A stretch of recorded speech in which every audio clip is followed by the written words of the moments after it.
Muito bem, o grande debate de hoje, o quadro é um grande sucesso na CNN americana, um modelo novo aqui no Brasil.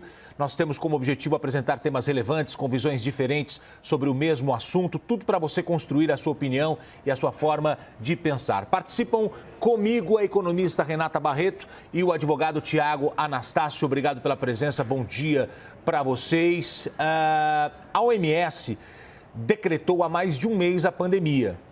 Por que o Brasil não conseguiu colocar em prática ainda as medidas econômicas mais importantes aí para o combate ao coronavírus? Os planos de combate à Covid-19 viraram uma disputa política. Começo com você, Renata. Bom dia. Bom dia, Gotino. Bom dia, Tiago. Sim, tudo é motivo de disputa política, mas eu discordo dessa afirmação inicial de que o governo não fez nada. A gente tem um estado de emergência declarado pelo governo federal desde o dia 4 de fevereiro. Em 45 dias, o governo federal, junto com a Caixa Econômica Federal, conseguiu colocar um plano muito ousado e importante de ajuda não só às pessoas físicas, mas também às microempresas, tanto do ponto de vista de ajuda, de auxílio em dinheiro, mas também de auxílio à folha de pagamento ou de crédito. Obviamente que nem tudo é conseguido ser feito muito rapidamente ou esses auxílios chegarem a todas as pessoas de maneira muito rápida, porque são coisas complexas, como a gente já falou várias vezes aqui. Mas o mais importante é de que o governo está tomando medidas muito corretas e muito acertadas nesse momento. E mais importante de tudo ainda é que o ministro Paulo Guedes entende da necessidade da responsabilidade fiscal, mesmo em momentos de pandemia, sabendo que isso deve ser algo temporário e fazendo um planejamento de longo prazo para que isso não seja ainda pior para o Brasil, que já vinha de uma situação fragilizada com a crise que aconteceu em 2015 e 2016. Gotino. Muito bem, argumentos iniciais da Renata Barreto. Agora você, Tiago Anastácio, os seus argumentos iniciais, por favor. Bom dia. Bom dia, Gotino. Bom dia, Renata. Bom dia aos telespectadores da CNN Brasil.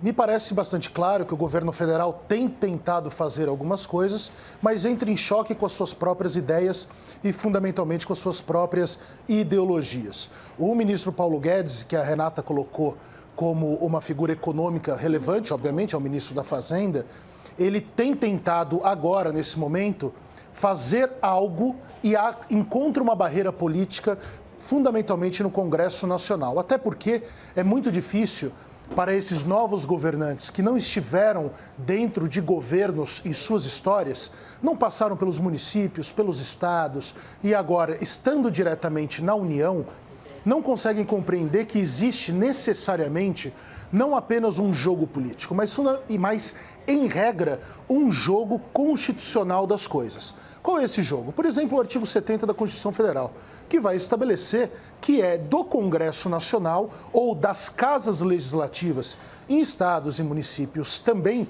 aí fiscalizando, sendo fiel da balança para prefeitos, governadores e, no caso da União, do presidente da República, sobre as questões financeiras. Então, de fato, há um confronto, é um confronto político, só que nós estamos confundindo muitas vezes o que é um debate político do que é um debate eleitoral. O eleitoral tem o seu tempo.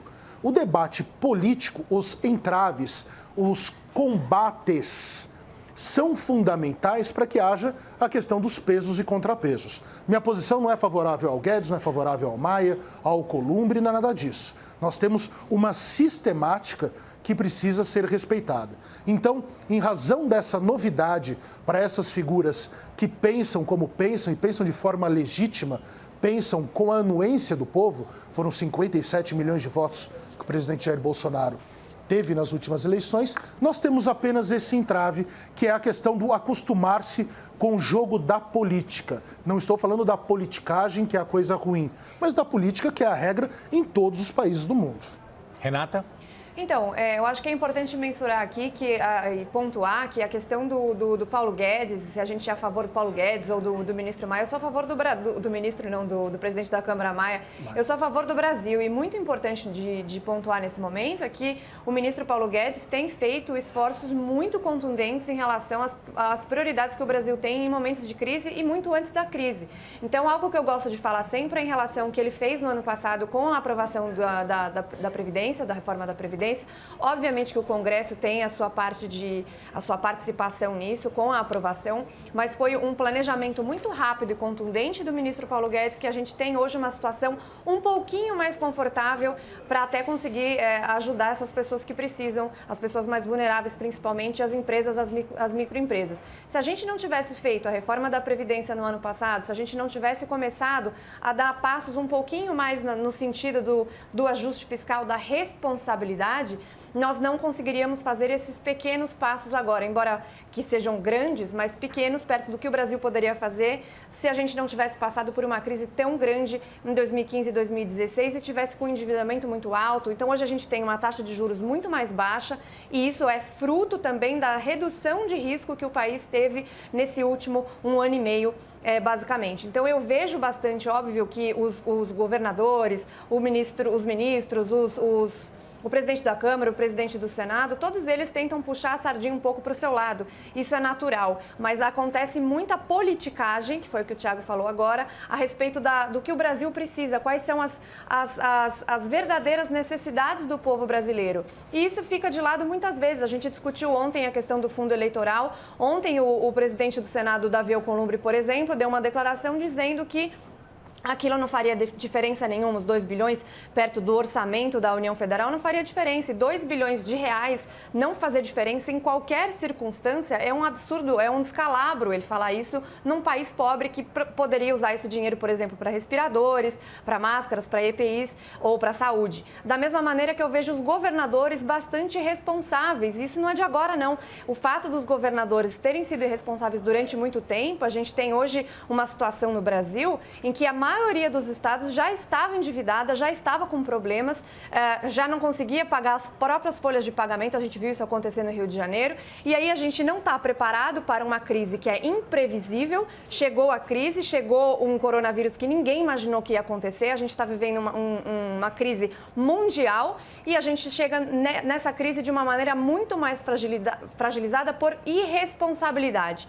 Então, embora o jogo político seja normal, é importante que eles coloquem a realidade na frente de tudo isso. E eu acho que o mais importante disso, tem uma frase que eu gosto muito da filósofa russa Ayn Rand, que ela fala, você pode até ignorar a realidade, mas você não pode ignorar as consequências de ignorar a realidade.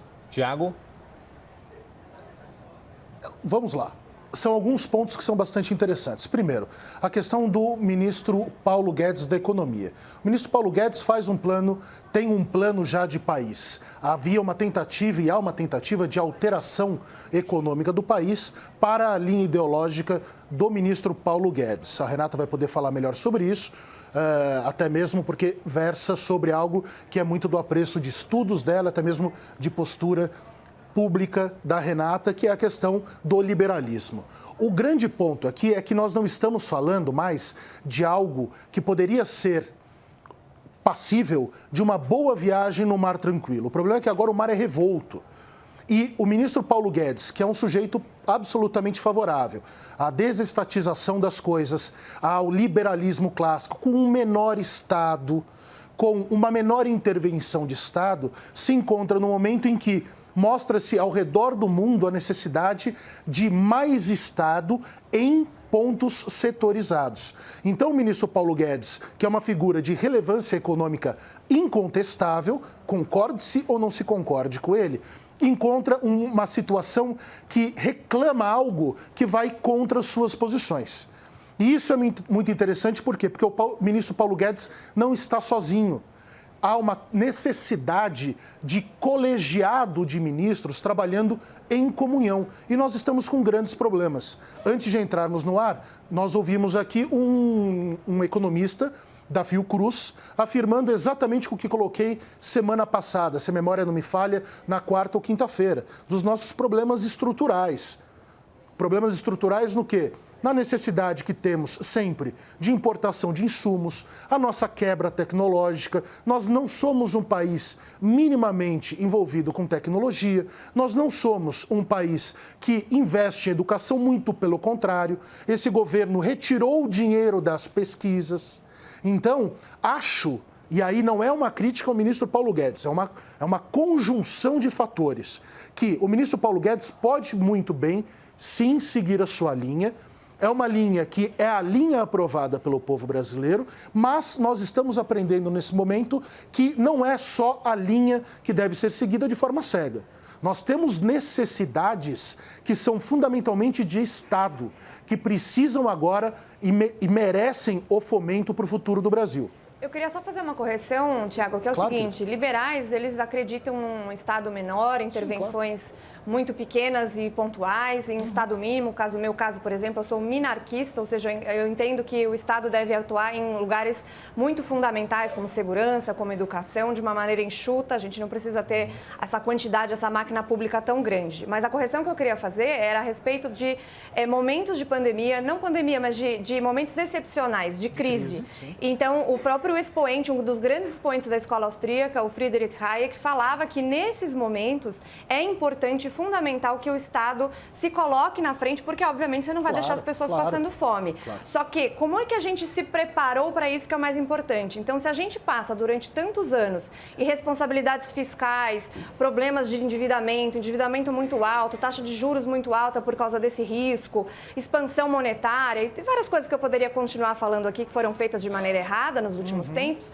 Quando chega o momento da crise, nós não conseguimos intervir da maneira correta e necessária para as pessoas que mais precisam. Então, o Paulo Guedes, ele tem uma preocupação agora, porque a gente vai se endividar, isso já é uma coisa clara, são 750 bilhões de estímulos, a gente vai falar daqui a pouco do plano Mansueto, que também aumenta esse endividamento, e a grande questão para o nosso telespectador é que esse dinheiro ele não vai sair de algum lugar mágico, ele vai vir dos contribuintes e das próximas gerações. Então, a preocupação do Paulo Guedes é a seguinte: a gente precisa fazer as coisas de maneira responsável. É óbvio que agora a gente não tem muito para onde correr, vai ter que ser feito através de endividamento, mas esse endividamento, inclusive, se não for feito da maneira correta, com inclusive as reformas estruturais necessárias, tributária, pacto federativo, reforma administrativa, faz com que a gente tenha uma deterioração desse perfil de risco, a taxa de juros se eleve, então a manutenção da própria dívida vai ser mais cara e isso vai ser pago por todos os contribuintes e, obviamente, o mais pobre sempre é quem tem a maior parcela dessa conta. Muito bem. Tiago, fala e na sequência a gente vai para o próximo tópico. Pode falar, Tiago. As observações da Renata condizem, de certa forma, com o que eu digo. A questão do ministro Paulo Guedes é exatamente a sua tentativa de minorar os problemas que nós enfrentaremos lá na frente em razão das dívidas que serão contraídas agora. O ponto que coloco é sobre a estruturação colegiada dos ministros. Porque nós temos um problema que é um problema que não é apenas semântico, não nasce das palavras, é um problema das atitudes. E um problema das atitudes que não é apenas desse governo, mas se acentuou muito. Nós ouvimos falar várias vezes sobre a tentativa de auxílio às pessoas que não têm nada, ao microempreendedor. Nós precisamos lembrar, primeiro, quem que ofertou as possibilidades ao microempreendedor com legislações que pudessem fomentar esse setor econômico da sociedade. Mas também tivemos problemas nas relações de trabalho desde o presidente Michel Temer, quando cai grandes garantias dos direitos trabalhistas. Então, obviamente que o mundo se tornou dinâmico e muito mais urgente em razão da pandemia. É claro que há um confronto, e eu entendo muito bem a posição da Renata, quanto, principalmente dentro da escola austríaca, que nesses momentos de grande crise, ou seja uma crise sanitária, seja um problema, uma crise sobre guerras, que o Estado deve vir à frente. Mas esse Estado deve, antes de mais nada, existir e não estar desmontado. Ele precisa estar estruturado. É mais ou menos como numa guerra. Aconteceu muito na história, principalmente na Segunda Guerra Mundial. Ora bolas, como é que vamos colocar o exército nas fronteiras para nos defender se esse exército é sucateado em tecnologia, em educação, principalmente em estruturações elementares? Como nós ouvimos, volta à entrevista de antes do grande debate. Nós não produzimos nada, ou quase nada, apenas 15% do necessário nas relações tecnológicas. Posso fazer claro, uma por favor. Gotini? Eu não sei que você quer passar para outro tópico, mas essa questão que você fala que a gente não tem tecnologia, falta de educação, isso é correto. E é importante pontuar o motivo, que eu já falei aqui outras vezes, que é um dos países mais fechados do mundo, do G20 é o país mais fechado do mundo. Então, a gente tem altas barreiras tarifárias, até era isso que o economista estava falando antes. A gente tem barreiras tarifárias muito altas, então, em momentos como esse, a gente não consegue nem importar, embora o governo tenha abaixado os impostos de remédios e de algumas coisas importantes para os insumos dos EPIs, dos chamados EPIs, os equipamentos de proteção individual, mas o país é extremamente fechado. Então, justamente a gente continuar tendo um Estado muito grande protecionista vai na direção contrária do que a gente necessita. Deixa eu aproveitar para ir para o próximo tópico, por gentileza. Em termos de tempo, tá bem equilibrado. O plano Mansueto, que vocês mencionaram agora há pouco, de ajuda aos estados e municípios, ele foi desfigurado e está agora gerando um atrito entre Congresso e a equipe econômica. Eu queria que vocês falassem sobre isso. A Câmara aprovou faz poucas horas, né? Foi na noite de ontem, o projeto de lei de apoio financeiro aos estados e municípios. Então, nem se fala mais em plano Mansueto. O impacto pode chegar a 80 bilhões de reais. Só que o ministro da Economia deu uma declaração para a nossa analista Renata Agostini. Ele criticou o projeto alegando ser uma irresponsabilidade fiscal. Só que ainda não vai chegar esse socorro aos estados e municípios porque o texto precisa ser aprovado no Senado. Eu quero trazer o tema para o debate. Nós estamos atrasados em relação a isso. Esse projeto hoje é realmente uma bomba para a União, que vai ter que arcar com o que estiver faltando, como se fosse um seguro. Eu queria que vocês falassem sobre isso. Começo com você, Renata. Bom, então, o Plano Mansueto, originalmente, até ele foi dado esse nome, que é o nome Mansueto de Almeida, que é o secretário do Tesouro, né? E o objetivo desse plano era dar ajuda, auxílio aos estados e municípios com uma contrapartida de ajuste fiscal. E como eu falei antes, os estados e municípios, em sua maioria, estão quebrados, muitos, inclusive, não pagam, não têm feito o pagamento das suas folhas de pagamento. Então, você vê vários servidores com salários atrasados há meses. Isso é uma situação corriqueira no Brasil, que infelizmente aconteceu. E quando ela foi para a Câmara, logo veio a pandemia e eles desfiguraram bastante. Inicialmente, a desconfiguração era muito maior do que a que foi aprovada ontem, mas ainda assim é uma desconfiguração por um motivo muito específico, que é o que o Paulo Guedes tem falado sobre essa irresponsabilidade fiscal. Por quê? O planejamento, ele prevê uma compensação dos tributos que serão perdidos, da arrecadação de tributos perdida de ICMS e ISS pelos municípios, no caso do ISS, pelos estados, no caso do ICMS, durante 3 meses. Só que a ideia inicial era de um valor fixo. O problema é que eles fizeram uma aprovação em que esse valor vai ser a compensação do valor que foi feito do ano passado para a perda, o que tiver, qualquer perda que for tida nesses 3 meses nesse ano.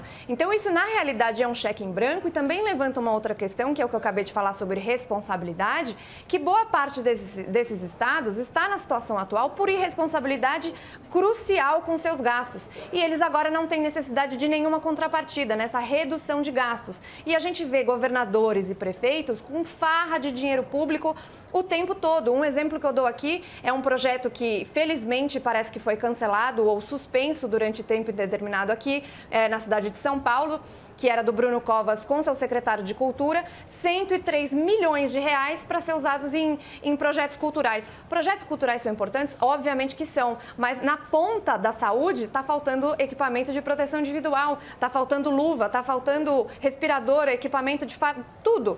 E você não tem contrapartida. Então, esse projeto ainda vai ter que passar pelo Senado. Eu vi uma entrevista hoje do líder do governo no Senado dizendo que ele deve ser um pouquinho desidratado. E o Paulo Guedes pode até pedir para que o Bolsonaro faça um veto a essa questão. Então, ainda tem coisas a serem discutidas. Mas o que eu acho mais importante de toda essa situação, Gotini e Thiago, é falar de responsabilidade. Os estados e os municípios, eles são proibidos, os estados, né, pela lei de responsabilidade fiscal, desde 97 a se endividar. E aí, se o estado, a União Federal, que é a única que tem, digamos, a bala na agulha para fazer esse endividamento, faz endividamento com eles a qualquer momento, sem nenhuma contrapartida, nenhuma responsabilidade, você premia aqueles que não são responsáveis. Tiago Anastácio. Me parece bastante claro e é evidente na história brasileira, principalmente na história recente do Brasil, a irresponsabilidade com o dinheiro público. Nós temos excessos de gastos, nós temos privilégios estatais no Senado, no Legislativo, em todos os poderes da República. A responsabilidade, né, quando você dá a alguém o dever, porque responsabilidade é muito ligada ao dever, né, Renata? E isso que a gente se esquece muito no país. A responsabilidade é fundamental. Agora, o grande problema é que temos esse drama histórico e coincidiu com essa agenda, que é uma agenda anterior, que é mesmo já do presidente Michel Temer, se a memória não me falha. Pode estar falhando, mas me parece que esse debate sobre o equilíbrio de contas, sobre a responsabilidade nas ações de prefeitos e governadores, já vem há longo tempo e coincidiu com esse momento de crise. Evidentemente que governadores, quando pegam dinheiros da União, quando eles fazem dívidas com a União, é óbvio que eles precisam, primeiro, ajeitar a casa para que depois possam pagar, inclusive, a União. A União não está apenas dando dinheiro, está emprestando dinheiro. Agora, nós temos um problema quando saímos do viés exclusivamente econômico dos cálculos, que é corretíssimo e deve ser feito. E fazemos uma outra análise, que é a análise de momento. Por quê? Sem esse dinheiro para os estados nesse momento, embora os estados estejam errados, vamos deixar isso bem claro, quem será afetado é a população. Ou seja, será mais uma afetação contra a população que hoje tem necessidades urgentes, que hoje tem necessidades como, por exemplo, da própria alimentação, da subsistência elementar. Então, infelizmente, nós encontramos um projeto, uma necessidade real de país, que é a responsabilidade do dinheiro público com o pagamento de dívidas entre entes federativos e União, com um momento de grave crise. Então, nós precisamos, de fato, ajustar isso. É um momento... Essa lei passando irá vigir imediatamente? Qual é o ponto que se coloca? É isso que precisa ficar claro. Uma coisa é o plano das ideias, inclusive das boas ideias. Outra coisa é qual será a afetação real de um plano desse entrando em vigor nesse momento. Bom, então... Agora, Renata, deixa eu aproveitar para te fazer essa pergunta.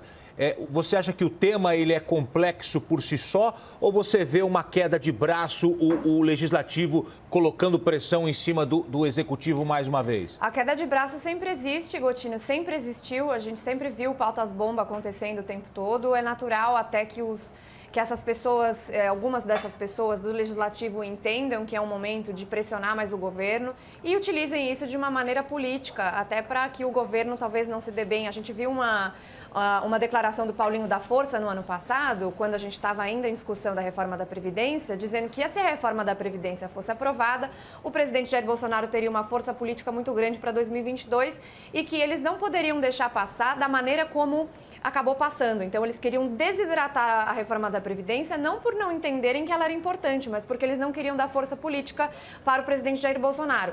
Então, isso é uma coisa que acontece sempre, infelizmente, mas o que eu queria pontuar a respeito dessa questão de responsabilidades, etc., é que, sim, o dinheiro é importante de ser colocado para os estados e municípios, é preciso honrar as folhas de pagamento, é preciso que a comida chegue na mesa das pessoas. Porém, se não existe nenhuma contrapartida de responsabilidade fiscal dos estados, basicamente o que você tem é a gente não enxuga o dinheiro. O que acontece quando você, pessoa física, tem um problema de caixa? Você enxuga suas contas e se você deixa de honrar os seus compromissos, honrar suas dívidas, o banco ou aumenta muito os juros para essas dívidas que você tem ou simplesmente deixa de te dar crédito. Isso não acontece com a União, porém a União tem consequências disso. E o fato de os governos dos estados e dos municípios não fazerem a lição de casa, digamos assim, faz com que a União tenha que socorrê-los e quem é que paga essa conta?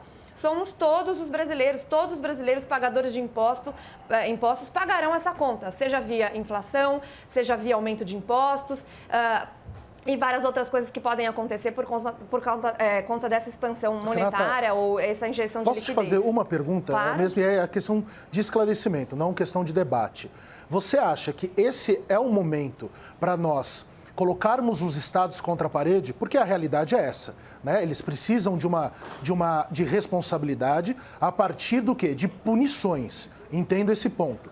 Você acha que a intenção do ministro Paulo Guedes é colocar os estados contra a parede agora ou um projeto de longo prazo? Porque agora soa imprudente qualquer punição, porque esse dinheiro é para as pessoas, embora sejam os impostos, evidentemente, que irão arcar com os prejuízos disso. Você acha que é algo momentâneo ou é um projeto do daqui para frente, depois que essa crise passar? Então, eu vou começar a responder a sua pergunta, é muito legal a sua pergunta, inclusive, com uma frase do Milton Friedman, que é da Escola de Chicago, da onde vem também o Paulo Guedes, de que não existe nada tão permanente quanto um programa temporário do governo. Então, a preocupação do Paulo Guedes é que esse temporário se transforme em permanente.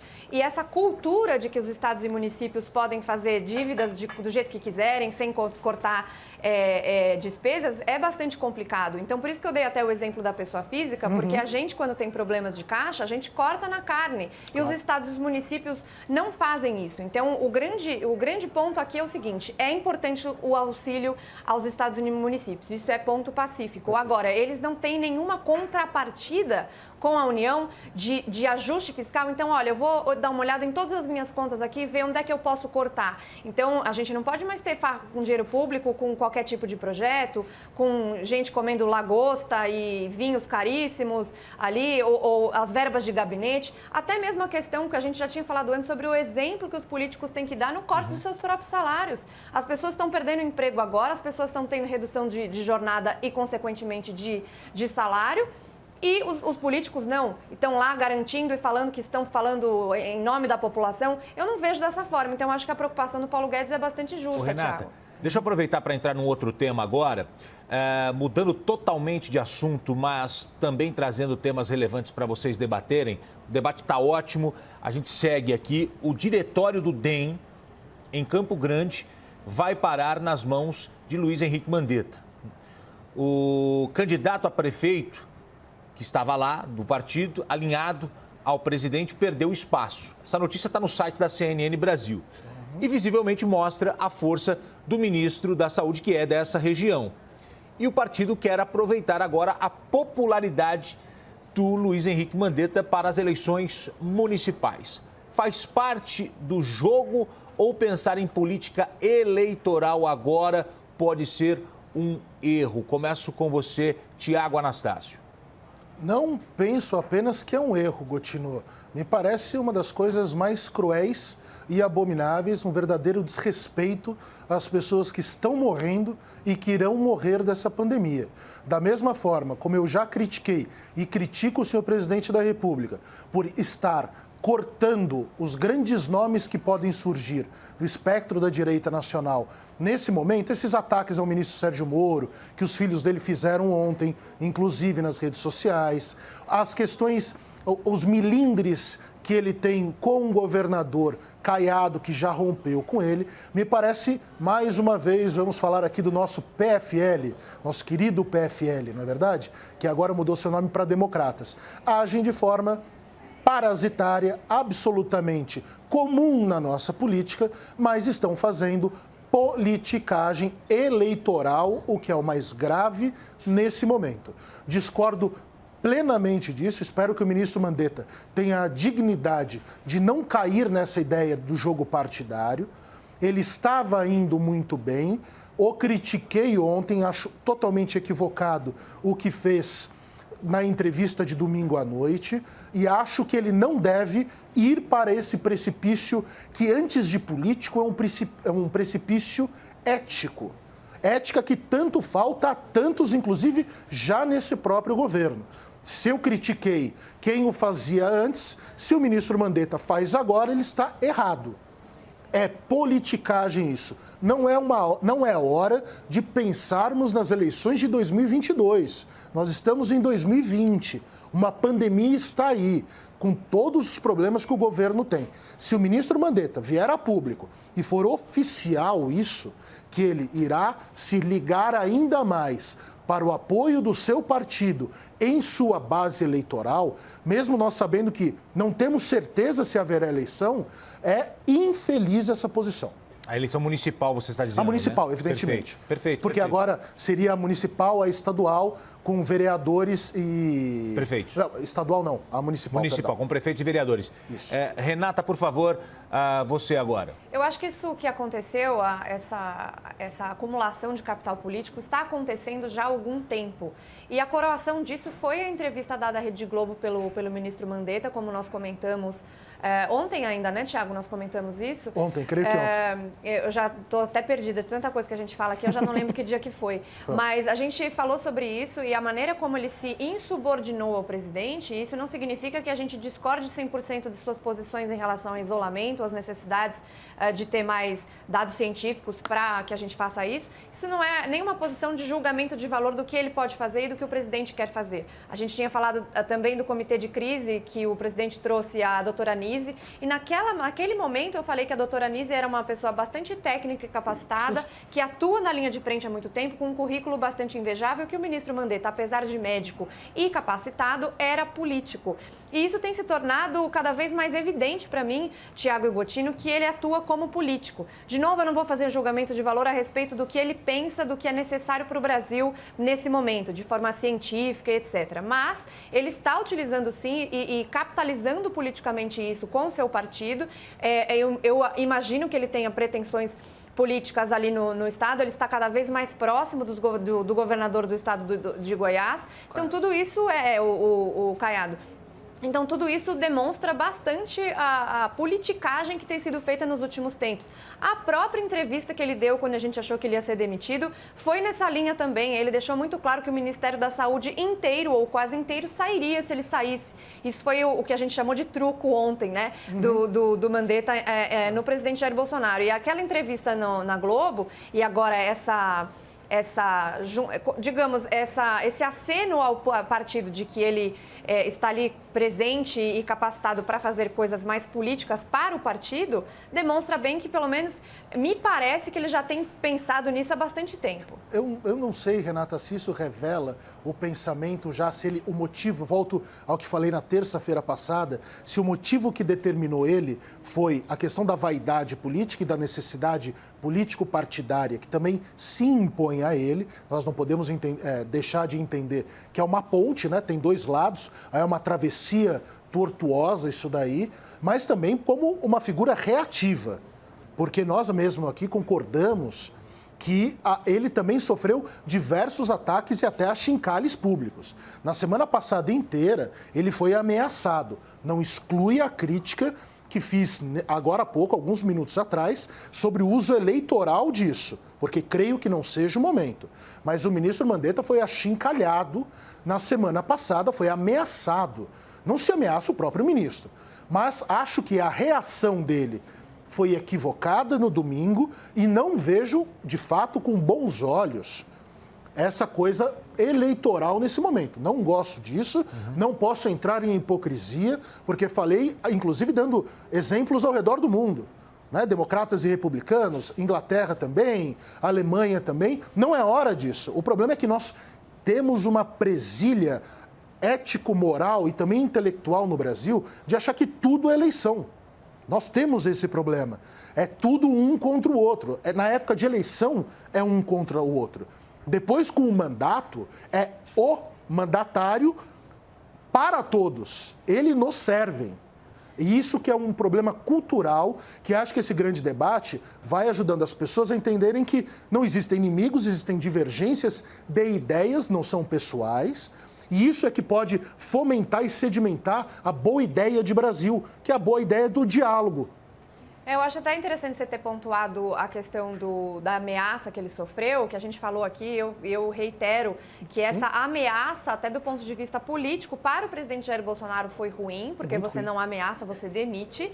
E essa voltada, esse passo para trás, a gente entendeu inicialmente como apaziguador, ou que eles teriam se entendido e que o presidente tinha sido aconselhado politicamente, talvez até tecnicamente, de que era bom o ministro Mandetta permanecer no cargo, mas me parece que esse caminho está cada vez mais sem volta.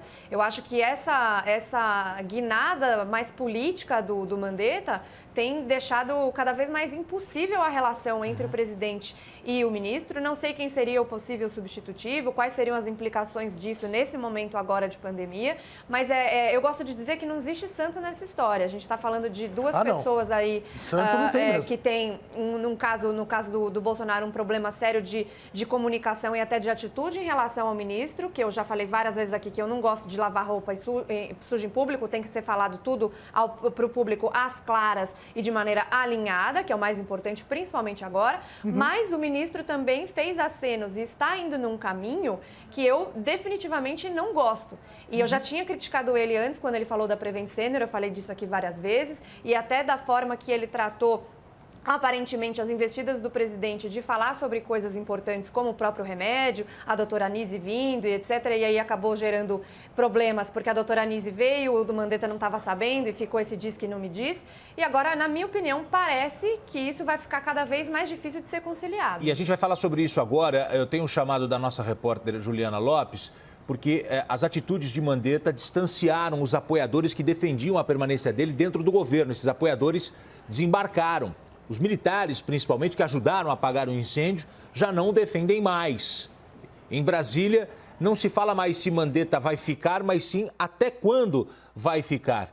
Hoje tem uma reunião ministerial, os ministros de Estado vão se reunir com o presidente da República e o ministro da Saúde estará lá. Juliana Lopes tem informações dessa agenda, o dia é quente em Brasília, porque vai ser o primeiro encontro do presidente com o ministro da Saúde depois da entrevista dada por Luiz Henrique Mandetta. Juliana, você.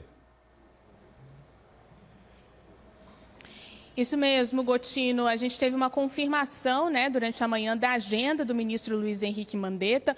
Ontem ele não teve conversa com os jornalistas, não participou daquela coletiva de imprensa que atualiza os casos do novo coronavírus no Brasil, mas hoje tem uma agenda aí que inclui reuniões com a equipe técnica pela manhã. Nós acompanhamos a chegada agora há pouco do ministro Luiz Henrique Mandetta ao Ministério da Saúde, ao prédio sede do Ministério da Saúde, onde ele está reunido nesse momento com integrantes da equipe técnica, a equipe que participa aí da linha de frente do monitoramento da doença. E aí, durante a tarde, grande expectativa mesmo para essa reunião do Conselho Ministerial aqui no Palácio do Planalto. Vale lembrar que é uma reunião que acontece com frequência aqui em Brasília, uma reunião dos ministros com o presidente Jair Bolsonaro. Eles traçam panoramas das ações que as pastas tiveram nos últimos dias e recebem orientações do presidente da República. Essa já é a 31ª reunião.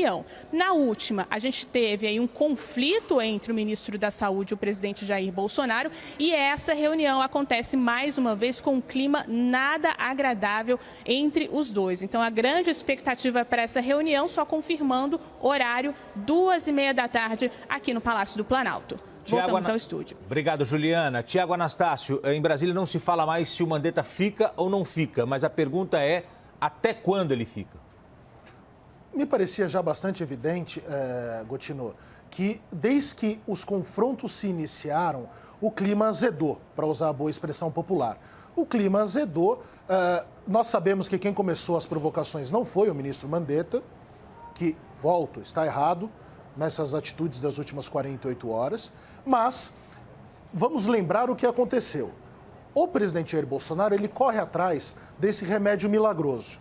Ele precisa agora, como capital político fundamental, que esse remédio dê certo. Porque ele já prometeu que daria certo, ele já mandou o Exército produzir milhões de unidades desse remédio. Agora existe uma presilha do presidente da República sobre isso.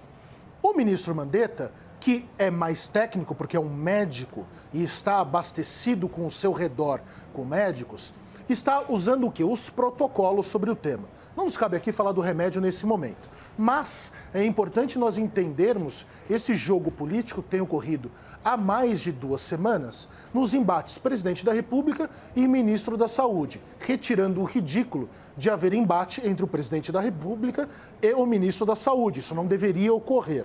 Então, evidentemente que a água azedando como estava azedando, nós iríamos culminar no quê? Ou na caneta presidencial, que o presidente já ameaçando o ministro, disse que funciona, mas não teve coragem de usar até agora por causa de política, de interesses políticos e os erros das últimas 48 horas do ministro Mandetta dentro da política, não na questão técnica do ministério, mas na questão política, que é o que mantém ele como ministro de Estado. Isso é importante ficar bem claro. Então, é óbvio que não me parece mais que, claro, eles podem se iluminar. Os dois podem um dia dar um abraço afetuoso e agora se tornarem os melhores amigos e auxiliar o povo brasileiro contra essa pandemia. Acho que não vai acontecer. Se acho que não vai acontecer, me parece que em algum momento essa corda vai estourar e vai estourar para o lado mais fraco, que é o do ministro Mandetta, porque ele é um ministro diante de um presidente da República que está em pleno conflito com ele. Você acredita, Renata, que o presidente não demitiu o ministro da Saúde por uma questão política, de olho nesse capital político? Pode pegar mal demitir o ministro da Saúde nessa altura do campeonato? Eu acredito que sim. Acho que o ministro ele tomou para si uma popularidade. Até saiu uma pesquisa, não lembro agora da onde, dizendo que o ministro tinha uma popularidade de 70%. Datafolha. Muito embora a Datafolha erre com frequência, acho que a gente pode confiar que a popularidade do ministro é mais alta do que a do presidente neste momento, ou era até então. E ele começou a verificar que essa popularidade poderia ser ruim para ele na ponta reversa se ele o demitisse. Então, o que foi feito de errado, na minha opinião, pelo presidente Jair Bolsonaro? Essa ameaça constante e não uma conversa nos bastidores para resolver se as medidas que o ministro estava tomando não estavam as corretas, se a maneira como ele estava se direcionando às pessoas não era correta, ou se ele não conseguiu ouvir pessoas que ele achou que eram importantes para serem ouvidas, e virou essa fofoca aí toda, esse bastidor que parece que a gente está falando de celebridades, né? E não de presidente e de ministro. E aí o ministro também enxergou nessa popularidade uma possibilidade eleitoreira. E isso está sendo muito claro com essas últimas atitudes dele, com a entrevista na Rede Globo e esse aceno agora ao DEM. Agora, uma pequena coisa que eu queria falar, só um detalhe. Quando você fala, Tiago, do presidente ter prometido que o remédio fosse funcionar, ele nunca prometeu que o remédio fosse funcionar. Ele só acha que ele é promissor. E quando ele fez o pedido para o laboratório das Forças Armadas, do Exército, fazerem o comprimido, esse comprimido ele pode ser utilizado para lúpus, para artrite, para várias outras coisas. Então, isso também seguiu o modelo americano. Tem várias empresas farmacêuticas como a Novartis, como a Bayer, produzindo e doando esse remédio para os governos fazerem esse tratamento. Então, eu acho que em nenhum momento ele prometeu uma cura, ele enxerga isso como promissor. E o último detalhe que eu queria colocar é o seguinte: o ministro Mandetta, apesar de ter tomado parte da conta dessa crise de maneira parcialmente correta, ele é um ortopedista, ele não é infectologista ou virologista. E muitos virologistas e infectologistas que eu tenho acompanhado, de novo, eu não estou nem falando tecnicamente porque eu não tenho competência para isso, mas parecem que estão muito animados com a possibilidade do remédio ou de outros tratamentos. Até mesmo estavam se falando sobre a vacina, BCBG, que é importante e por isso que o Brasil não está numa curva ascendente tão grande quanto outros países. Então, eu acho que o Bolsonaro, ele entendeu, ou pelo menos percebeu, que o ministro não estava indo nessa direção com os virologistas, com os infectologistas que ele escutou e resolveu fazer uma mudança de curso. O problema é fazer essa mudança de curso e se transformar isso num grande teatro eleitoral. Vamos lá, eu tenho mais um tema para compartilhar com vocês aqui que eu acho que também é relevante e vai gerar muita discussão. A compra de 600 tablets para uso em presídios. Essa compra feita pelo DEPEN, o Departamento Penitenciário Nacional, que é um órgão ligado ao Ministério da Justiça e Segurança Pública de Sérgio Moro, é alvo dos filhos do presidente nas redes sociais. Eduardo Bolsonaro retuitou em suas redes uma crítica, abre aspas, o Ministério da Justiça comprou 600 tablets para os presidiários. É isso mesmo que vocês leram? Excelente prioridade, hein? Fecha aspas. Outro filho do presidente, o vereador Carlos Bolsonaro, também seguiu a mesma linha e também retuitou a crítica. Antes de vocês debaterem, eu queria trazer aqui o Departamento Penitenciário Nacional, o DEPEN, diz que o objetivo da medida é auxiliar as unidades na intensificação do ensino à distância e permitir visitas virtuais entre presos e familiares, já que por conta do coronavírus as prisões estão com visitas suspensas. O projeto não permitirá que os equipamentos fiquem sob o controle dos presos. Eu pergunto para vocês, as atitudes dos filhos do presidente que não concordam com uma ação do Ministério ou essas ações na internet têm objetivo político? Queria que vocês comentassem essa situação. 600 tablets e os presos vão poder utilizar para visitas virtuais. Eles não podem mais receber a visita pessoal, então eles vão conversar com os familiares. Os filhos do presidente entendem que é um absurdo investir nisso agora. Só que isso faz parte da pasta do ministro Sérgio Moro, que acabou recebendo essa crítica dos filhos do presidente. Tiago Anastácio, começo com você. Olha, Gotino, são tantos temas dentro de uma observação tão simples, né? Nós passaríamos por questões de legalidade constitucional, processo penal, execução penal, entraríamos no que significa o DEPEN para o Ministério da Justiça, o ministro Sérgio Moro, a sua atuação política, que como eu já até argumentei aqui, nós precisamos um dia identificar desde quando que ela começa, mas também passando pelas ações dos filhos do presidente da República, que fazem parte informal do seu gabinete. Nós não podemos negar isso também, a ponto do Carlos, um vereador do Rio de Janeiro, que lideraria o tal do gabinete do ódio, aquela coisa toda das lendas políticas brasileiras, que teria até mesmo um gabinete dentro do Palácio do Planalto. Eu volto ao óbvio, vamos analisar o óbvio. Nós podemos ter diversas opiniões, aí eu cito o Patrick, o senador americano, nós podemos ter as nossas opiniões, mas nós não podemos ter os nossos próprios fatos. Qual é o fato evidente aí? Qualquer figura que possa colocar em risco a caminhada da reeleição do presidente Jair Bolsonaro sofre ataques diretos ou começam a ser minados aos poucos. Ministro Mandetta, subiu a popularidade, começou a ser ameaçado. Ministro Sérgio Moro, contrariando as suas próprias ideologias. O ministro Sérgio Moro é um ministro e teve uma história de juiz não muito afeito a direitos e garantias individuais. Sempre foi muito contestada as decisões do ministro Sérgio Moro, inclusive muito antes de Lava Jato, tá? Não estamos falando aqui de Lava Jato. Estou falando de Banestado, Operação Curaçao e diversas outras que estiveram às suas mãos. Ele toma uma atitude, porque é uma atitude que pode garantir, de certa forma, um direito que está garantido na lei, goste-se da lei ou não, e agora começa a sofrer ataques. E esses ataques já não são os primeiros. Já ocorreram algumas interferências desse dito gabinete do ódio contra o ministro Sérgio Moro, porque nós sabemos o que pode apresentar, pelo menos dentro da fotografia de abril de 2020, o que pode apresentar a direita nas próximas eleições. Ministro Mandetta, acho que a Renata não vai discordar de mim nesse aspecto, ele se torna um nome, pelo menos nesse momento, um presidenciável. O ministro Sérgio Moro, que catapultou a votação do presidente Bolsonaro, nós sabemos que grande parte, não sei se a maioria, mas grande parte foi porque o ministro Sérgio Moro faria parte do governo, ou já se acenava para isso, e o sempre governador Caiado, representante do conservadorismo, principalmente em Goiás. Então nós temos aí uma questão muito simples. É óbvio que é política. O problema é que não é política dentro dos jogos da política normal para se solucionar as coisas. É política eleitoral.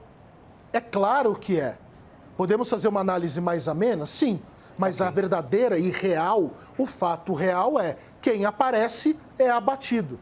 Por quem? Pelos filhos daquele que mesmo se disse um capitão de artilharia, que sabe matar e não cuidar da vida dos outros, que é a razão por existir o ministro da Saúde. Deixa eu passar agora a palavra para Renata Barreto. Por favor, Renata, o caso dos 600 tablets que está provocando aí divergências entre os filhos do presidente e o ministro Sérgio Moro. Primeiro eu queria falar sobre a idoneidade do ministro, que como juiz teve só 4% das suas decisões reformadas, então eu acho que isso é o fato de que ele não é uma pessoa, apesar de juiz e de ser humano, que erra muito, Renata, pelo menos em relação... De onde vem esse número? É um estudo, eu posso te passar aqui depois, não um estudo, né, mas uma matéria aqui dizendo que 4% das decisões dele na Lava Jato, apenas 4% na Lava Jato. na Lava Jato foram reformadas. Mas a Lava Jato já tem bastante tempo, é a operação pelo qual ele ficou mais conhecido. Tem um tempo considerável, onde foram feitas prisões muito importantes. E acho que também fica muito complicado da gente analisar isso de forma política, sendo que o Sérgio Moro nem tinha como saber se o presidente Bolsonaro ganharia. Pelo Datafolha e outros institutos de pesquisa, ele não seria nunca eleito em segundo turno, para depois assumir uma pasta. Eu acho que ele tem um compromisso, a minha impressão do ministro é que ele tem um compromisso com a justiça. Em relação ao que os filhos do Bolsonaro fizeram ontem, essa manifestação contrária à possibilidade de compra dos tablets, eu entendo, tem 2 pontos aí. Eu entendo que, como políticos e como filhos do presidente, isso sempre pode ser interpretado de diversas formas. Então, eles podem ser interpretados como um ataque ao ministro Sérgio Moro, mas também poderiam ser da ponta de cidadãos e de pessoas que têm opinião de que aquilo não faz sentido, ou pelo menos que não é o momento de ter gastos com pessoas que estão hoje cumprindo pena. Então, eu, como pessoa, como cidadã, eu consigo entender a indignação das pessoas, seja o Eduardo Bolsonaro ou o Carlos Bolsonaro, em relação a essa compra. Eu vi agora um tweet do ministro Sérgio Moro falando que ainda está em estudo e que isso serviria não só para essas questões, mas também, eventualmente, para audiências feitas à distância e também para outras situações usadas ali pelo DP. Então, assim, a questão específica de que isso pode ser utilizado para a visitação dos presos também me causa um pouco de estranheza ou de indignação, porque a gente não pode ficar gastando dinheiro com qualquer coisa e com pessoas que estão lá cumprindo pena, enquanto as pessoas, trabalhadores, pessoas honestas, pessoas que não cometeram nenhum crime, estão presas em suas casas e muitas vezes sem conseguir ver as suas famílias. Então, eu entendo a indignação, porém, obviamente que a gente pode analisar, eu não enxergo isso como um ataque diretamente ao ministro, acho que o ministro Sérgio Moro é uma das peças fundamentais, é um pilar fundamental do governo do Jair Bolsonaro, ele sabe disso, tanto do ponto de vista político quanto do ponto de vista de tecnicidade, o ministro Sérgio Moro é muito bom, é muito efetivo, então eu não acho que isso é um ataque, por enquanto, tá? Não vejo isso como um ataque, mas vejo isso como uma indignação natural das pessoas que entendem da questão de privilégios dessas pessoas nesse momento, que outras pessoas não estão, pessoas honestas, não estão sendo privilegiadas. Muito bem. Tiago Anastácio, argumentos finais. Agora você pode usar o seu tempo da forma que você achar melhor. Você pode falar sobre os principais assuntos que nós debatemos hoje ou pegar de onde a Renata terminou para continuar o seu raciocínio. Por favor, fique à vontade para o seu argumento final. Na sequência, a Renata finaliza também. Obrigado, Gotino, pelo debate. Obrigado, Renata, pelo debate. Me parece, e nós temos aqui sempre problemas, eu tenho horror, e eu vou usar a expressão novamente, horror, principalmente quando se falam pessoas de bem. Por que pessoas de bem? Pessoas de bem significam aquelas pessoas que estão em casa trabalhando honestamente. E parece que as pessoas que são do mal são as pessoas condenadas. Nós ficamos dentro desse critério que é fundamentalmente ético, religioso, para separarmos pessoas que são detentoras de direitos e também obrigadas a agir de certa forma.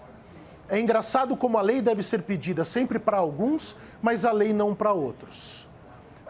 Me parece um tanto até desumano nós pensarmos que as pessoas devem ficar isoladas nas suas casas, mas é um momento de pandemia, como me parece também desumano pessoas que estão sendo punidas com o rigor da lei, que elas não possam gozar de algo que está previsto na lei.